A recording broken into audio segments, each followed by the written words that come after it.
राम जी के वनवास का पूरा सच वाल्मीकि रामायण और तुलसीदास रचित रामचरितमानस में विस्तार से वर्णित है। ये घटना केवल एक राजकीय आदेश ही नहीं थी, बल्कि इसमें अनेक कारण और भावनात्मक पहलू जुड़े हुए थे। राम जी के वनवास का कारण। कैकेयी की 2 वरदानों की मांग। कैकेयी ने राजा दशरथ से उनके पूर्व दिए गए 2 वरदान मांगे।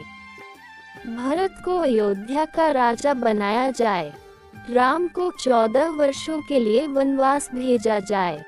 दशरथ का वचनबद्ध होना। राजा दशरथ ने कैकेयी को पहले ही वचन दिया था कि वे उसकी इच्छाएं अवश्य पूरी करेंगे।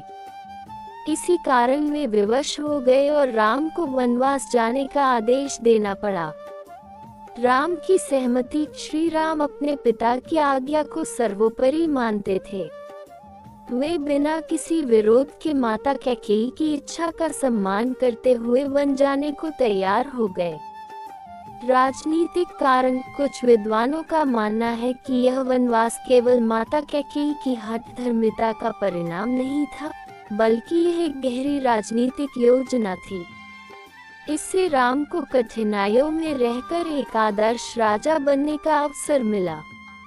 ऋषियों और देवताओं की इच्छा। राम के अवतार का उद्देश्य था अधर्म का नाश करना। राक्षसों, विशेषकर रावण का वध करने के लिए राम का वनवास आवश्यक था। वनवास के महत्वपूर्ण पहलू। सीता और लक्ष्मण का साथ। सीता जी ने पति धर्म निभाते हुए और लक्ष्मण ने भ्रातृ धर्म निभाते हुए राम के साथ वन जाने का निर्णय लिया। दशरथ की मृत्यु। राम के वियोग में राजा दशरथ का देहांत हो गया। भरत की निष्ठा। भरत ने राम से वापस लौटने की प्रार्थना की, परंतु राम ने धर्म का पालन करते हुए वनवास को पूरा करने का निर्णय लिया। तब भरत ने अयोध्या में उनकी चरण पादुका रखकर राज्य चलाया। रावण वध का मार्ग प्रशस्त हुआ। वनवास के दौरान ही राम का रावण से युद्ध हुआ और उन्होंने उसका अंत किया, जिससे धर्म की विजय हुई। वनवास का गूढ़ संदेश।